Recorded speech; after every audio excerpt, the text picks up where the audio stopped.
జూబ్లీహిల్స్ లో హైడ్రా కూల్చివేతలు కొనసాగుతున్నాయి. పెద్దమ్మగుడి పక్కన ఉన్న నాలాపై ఆక్రమణలు కూల్చివేస్తున్నారు హైడ్రా సిబ్బంది. ఉదయం 6 గంటల నుంచి కూల్చివేతలు ప్రారంభించారు. నాలాపై నిర్మించిన నిర్మాణాలు, షెడ్లు నేలమట్టమయ్యాయి. ఇక నాలాను ఆక్రమించి 500 గజాలకు పైగా స్థలంలో నిర్మించినట్లు గుర్తించిన హైడ్రా వాటిని కూల్చివేస్తుంది.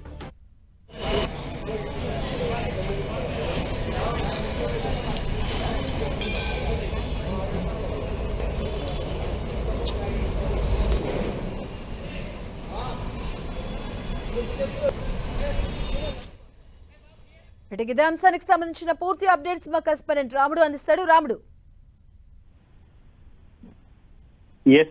జూబ్లీహిల్స్ లో ఎంతో విలువైనటువంటి స్థలాన్ని కబ్జా చేసి చాలా రోజుల పాటు వాటిని రెంట్కి ఇస్తూ నెలకు 10 లక్షల వరకు వసూలు చేస్తున్నటువంటి నిర్మాణాలు ఏవైతే ఉన్నాయో ఆ నిర్మాణాలన్నింటినీ కూడా కూల్చివేయడం జరిగింది. అక్కడ కొన్ని రోజుల క్రితం కొంతమంది అక్కడ ఉండేటువంటి తమ స్థిరాస్తిని వేరే వాళ్లకు రెంట్కి ఇవ్వడం జరిగింది. ఆ అద్దెకు తీసుకున్నటువంటి వ్యక్తి ఓనర్ కు తెలియకుండా ఇంటి చుట్టుముట్టు ప్రభుత్వం అదేవిధంగా ప్రజా అవసరాల కోసం వినియోగించాల్సినటువంటి ప్లేస్ ఏదైతే ఉందో దానిని పూర్తిగా తన కబ్జాలోకి తీసుకొని అక్కడ మొత్తం నిర్మాణాలు చేశారనేటువంటి ఫిర్యాదు హైడ్రాకు రావడం జరిగింది. దాని సందర్భంగా నోటీసులు ఇచ్చి దాని కూల్చివేతకు చర్యలు చేపట్టగా ఎవరైతే రెంట్కు తీసుకున్నటువంటి వ్యక్తి కోర్టుకు వెళ్లి స్టే తెచ్చుకున్నాడు. ఆ తర్వాత కోర్టుకు పూర్తి వివరాలు హైడ్రా అధికారులు సమర్పించి అవసరమైనటువంటి చర్యలు తీసుకున్న తర్వాత కోర్టు ఆర్డరు హైడ్రాకు అనుకూలంగా వచ్చింది. దాంతో ఆ నిర్మాణాలన్నింటినీ కూడా కూల్చివేశారు. దాదాపు 500 గజాల విస్తీర్ణంలో ఉండేటువంటి ఈ అక్రమ నిర్మాణాలన్నింటినీ కూడా క్లియర్ చేయడం జరిగింది. రోడ్ నెంబర్ 41 పెద్దమ్మ గుడికి సమీపంలో కాబట్టి దాదాపు ఒక గజం 3 లక్షల వరకు విలువ ఉండేటువంటి అవకాశం ఉంది.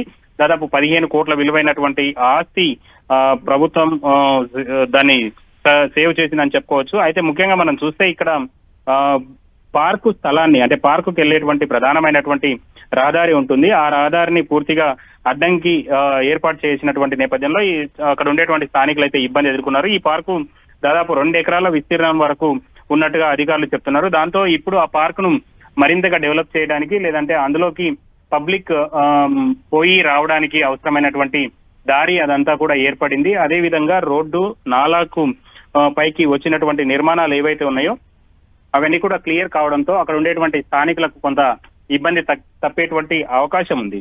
అయితే ప్రధానంగా మనం చూస్తే ఇలాంటి అంశాలలో లీజుకు తీసుకున్న తర్వాత సరైనటువంటి పద్ధతుల్లో వాటిని నిర్వహించకుండా ఇంకా కొంత స్థలాలను ఆక్రమిస్తున్నటువంటి పరిస్థితి ఉంది. అది ఇటు జిహెచ్ఎంసీ కానీ హెచ్ఎండిఏ నుంచి కానీ ప్రభుత్వ స్థలాల దగ్గర లీజ్ తీసుకున్నప్పుడు కూడా ఇదే విధంగా ఉంటుంది. అదేవిధంగా ప్రైవేటు వ్యక్తుల నుంచి లీజుకు తీసుకున్నప్పుడు కూడా కొంతమంది కిరాయిదారులు ఈ విధంగా అక్రమంగా ప్రభుత్వ స్థలాలను వాటన్నింటినీ కూడా కబ్జాలు చేస్తున్నటువంటి పరిస్థితి ఉంది. దాని నేపథ్యంలో హైడ్రాకు ఫిర్యాదులు రాగానే ఇలాంటి వాటిపైన అయితే చర్యలు తీసుకుంటున్నారు. ఈ పక్కనే అక్కడ జూబ్లీహిల్స్ నుంచి పక్కనే మాదాపూర్ లో కూడా గతంలో దాదాపు 600-700 గజాల విస్తీర్ణంలో ఉండేటువంటి జిహెచ్ఎంసీకి సంబంధించినటువంటి పార్క్ ను ఒక వ్యక్తి తీసుకొని లాంగ్ లీజ్ లో అలాగే ఉంటూ కోర్టుకు వెళ్లి స్టేలు తెస్తూ దాన్ని ఎవరిని లోపలికి అనుమతించకుండా అదేవిధంగా ప్రైవేట్ గా అక్కడ క్రీడా మైదానాన్ని నిర్వహిస్తూ డబ్బులు వసూలు చేసుకుంటూ ఉండేది. దాని విషయంలో కూడా జిహెచ్ఎంసీ అధికారులు ఇదే విధమైనటువంటి హైడ్రా అధికారులు ఇదే విధమైనటువంటి చర్యలు తీసుకున్నారు. ఇప్పుడు కూడా ఈ విధంగా చేయడం ద్వారా ఆయా ప్రాంతాల్లో ఉండేటువంటి రోడ్లు అదేవిధంగా ప్రభుత్వ స్థలాలు